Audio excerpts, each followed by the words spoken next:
So I woke up this morning and saw the news on my phone that Aaron Jones is signing with the Minnesota Vikings.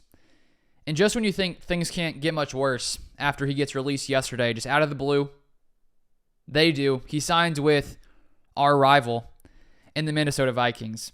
And so I want to go over some details that came out regarding what really went down between the Packers and Jones, which led to him now signing with the Vikings, which came out from Dianna Russini, who said, "Grab your purple sombreros. Running back Aaron Jones is expected to join the Minnesota Vikings per sources." And it also came out that the deal that Aaron Jones got with the Vikings is a 1-year, $7 million deal. So yesterday, early morning, I did not see Jones leaving Green Bay. I really thought that there was close to a 0% chance of that happening because of some previous Brian Gutekunst's comments, the fact that he's a $12 million dead cap hit if he's let go of. And yet here we are. So let me show you a few things that came out. First off, Rob Demovsky said this: the Packers did not set out to sign a big name running back, but when talks with Aaron Jones about a pay cut broke down last week, they quickly pivoted over the weekend and decided to go after free agent Josh Jacobs. He then says a look at how quickly things change, and he went through this whole article that's pretty interesting at ESPN. But then Aaron Jones quote tweeted this with a laughy face and that other emoji, says, "Every story has 3 sides to it." And that has almost 2 million views a few hours ago. So it's tough in these situations because, you have the agents probably saying something, different sources saying different things. Aaron Jones saying that there's 3 sides to the story. So it's hard to really know for sure what happened, but it seems to me that Aaron Jones probably a little frustrated. I'm really shocked that he signed with the Vikings. And I don't know if that's because there was no other team offering him that kind of money, or if I guess I'm shocked that he wanted to go play in Minnesota. Tough. It's just very tough. Now, here's some more details from Matt Schneidman of The Athletic. This sort of seems to give a more detailed assessment of what went down and what happened, what broke down in these talks. So here he says, "How did Green Bay go from point A to point B with one of the franchise's best running backs ever and a beloved member of the organization who finished the season on a torrid pace?" A source with knowledge of the situation told the following to Matt Schneidman.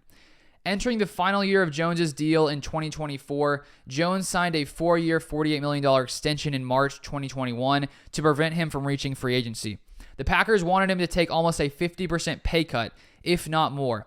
Negotiations between the Packers and agent Drew Rosenhaus to lower Jones's numbers started before the NFL scouting combine, but didn't make much progress over the following 2 weeks.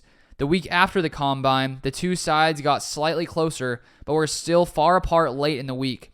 The Packers presented their final offer to Jones's camp, which they declined last Friday. As is common practice, the Packers rescinded their final offer after Jones's camp declined it.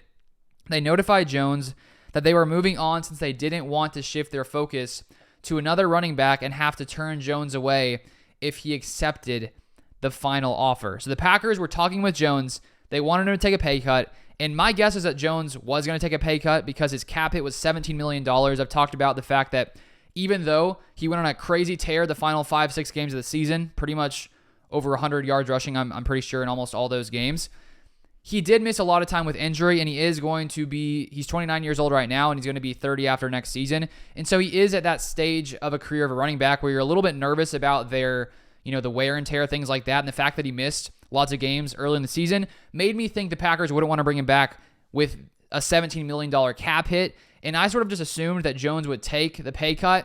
But a 50% pay cut, I understand why that is a massive pay cut. And when you're Aaron Jones, you're probably looking at the fact that you were playing as probably one of the best running backs in the NFL in the final stretch of the season. And so I assume that he thought that probably was, too much of a pay cut, 50%. Because I think, from my understanding, he was scheduled to make about $12 million, and the Packers wanted to pay him $6 million.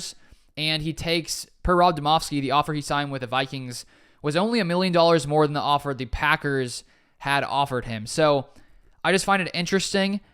I do wonder if Jones and his agent thought he would get more money than that, and maybe no one offered that. I was reading through some Reddit posts on the Packers Reddit, and some people were throwing out the ideas of maybe the agent was overestimating what he would get outside of Green Bay, maybe thinking that someone else would come through and offer a lot more. Because it's just interesting to think that Jones only took $1 million more from 6 to 7 to sign with the Minnesota Vikings.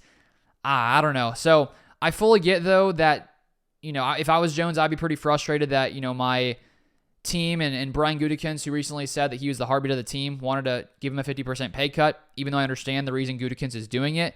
And I think it just shows you the harsh reality of business in the NFL.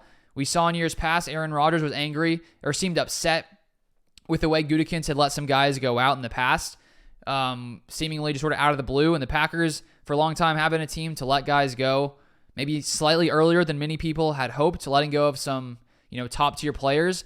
But at the same time, you can't argue with the fact that what Brian Gutekunst has done in Green Bay has led to success, and maybe that's because he's willing to take away the emotion.